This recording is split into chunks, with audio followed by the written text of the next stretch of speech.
Okay, so yesterday we were talking about mid-segment theorem, and mid-segment theorem states that this is the mid-segment. If this is the mid-segment of this entire triangle, then we know that this side is congruent with this side is congruent with this side, and if these are parallel, then mid-segment is actually half the length of the base. So we did this first problem, and the first problem was, if triangle ABC has vertices A, B, and C, DE is the mid-segment, find the coordinates of D and E.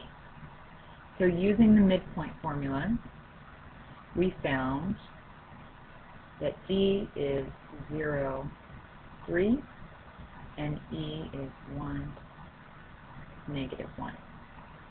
So let's move on to the next problem. This is saying if the same triangle has a mid-segment, verify that BC is parallel with DE. Alright, so when we were talking about mid-segment, it also talked about the fact that if this is the mid-segment, then it must break up this side of the triangle into two congruent parts, and this side of the triangle into two congruent parts. Well, let's measure these two parts and see if they're congruent. So again, D is 0, 3, and E is 1, negative 1. I'm going to change my color here, and let's begin by trying to find AD. So AD, that up a little bit. Alright, rather than use the distance formula, because what I kind of like to do is more conceptually, let's do the distance from distance of my y value. So I have to actually go up from, here's my y value here, and my y value here. How far do I have to go to get from 2 to 3? I have to rise 1. How far do I have to go on the x-axis? I have to go over here. So here's my x values. From negative 2 to 0 is a distance of 2. So 1 squared plus 2 squared is the square root of 5. Alright, so we have AD. Let's look at DB.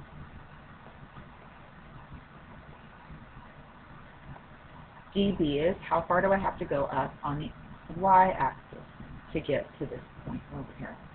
Well, I'm at 3. I have to get to 4, so I have to go up 1.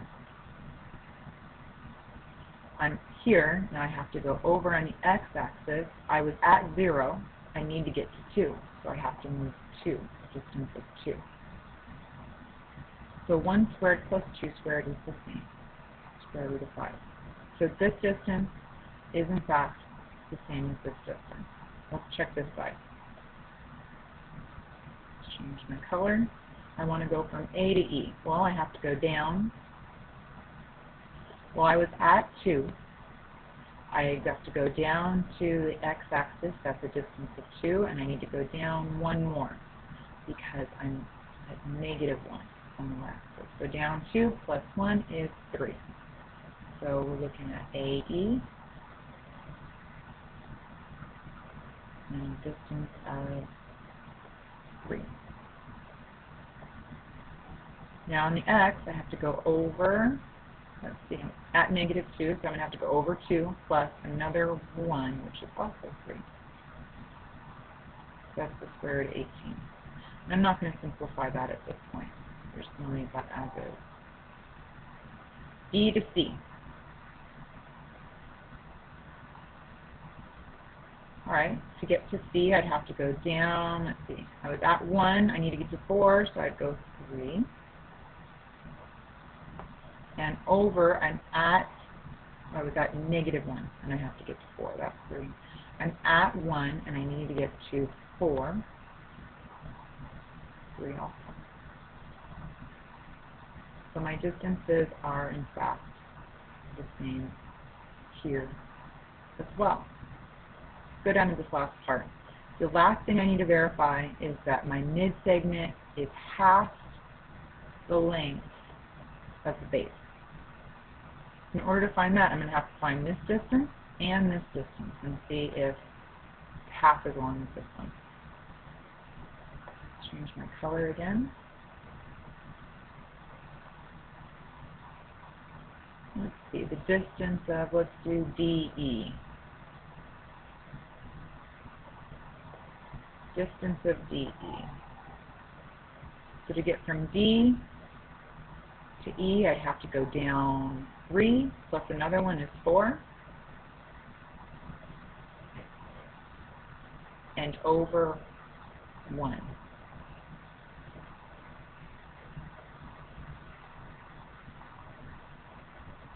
And to get from E to C,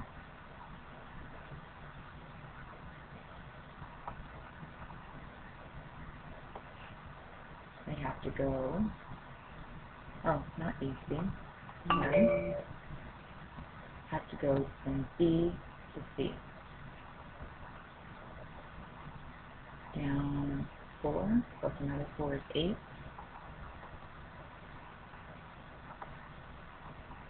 And over 2.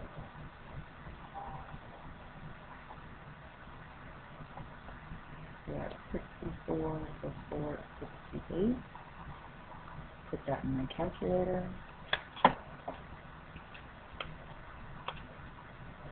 I get 4.123. 68 in my calculator.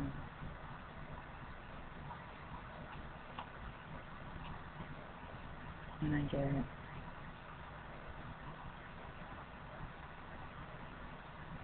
8 and 246 hundredths. So these are, in fact,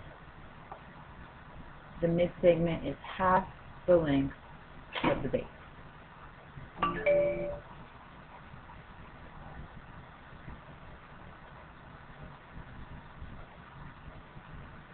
Okay, so finally let's look at a couple of corollaries.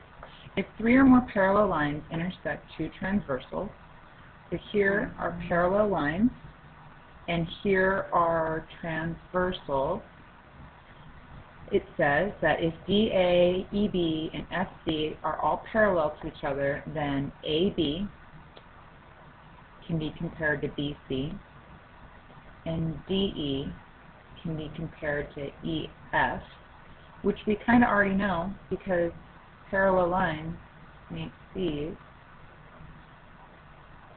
consecutive. And if I have an angle-angle, I know that these are proportional. So that one we kind of already knew. This is another statement for it. Let's look at this one. If 3 parallel lines cut off congruent segments on one transversal, then they cut off congruent segments on every transversal. I like this one because this one states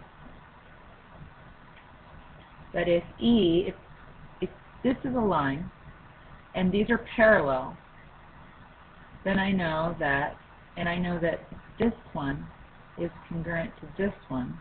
So it's saying if 3 parallel lines cut off a congruent segments on one transversal, then they cut off congruent segments on every transversal. So if it cuts off and it makes a congruent segment,